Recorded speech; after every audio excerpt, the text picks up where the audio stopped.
సరమక్క ఏంటమ్మా నాకు ప్రాబ్లం అని చెప్తావా? ఏంటి చెప్పు. నాకు జుట్టు ఎందుకో బలు ఉదిరిపోతుంది వీడు, ఇంత చిన్నగా అయిపోయింది వీడు.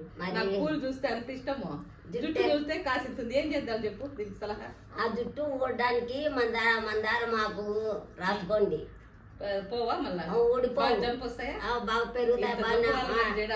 అదే మందార మాకు, తర్వాత జోన్ కలవంద, తర్వాత ఏంటి ఉసిరాకు, అవన్నీ ఎక్కడ వేయదు మనము. ఎక్కడైనా వెళ్ళి కోసుకొచ్చుకొని బాగా మిక్సీలో వేసి రుబ్బుకొని బాగా తల అంటుకొని. మనకు టైమే ఉండదు, మనం జడేసుకుంటే మన టైం ఉండదు. అవన్నీ ఎక్కడ రాసుకుంటే బాగుంది. అయ్యో వద్దు బాబోయ్, ఈ జుట్టు వద్దు అనుకొని అమ్మ గొరుగమ్మ నాకు గుండు చేయమని అంటున్నానా లేదా మేడం గారికి చెప్పి. నీకు గుండు చేయాల? అవునమ్మా. బాబోయ్ వేసవకాలం వచ్చింది దొరద. వద్దా? వద్దు బాబు. రేపు చేసేస్తాను, మంచిది. నీకు చేసేస్తాను.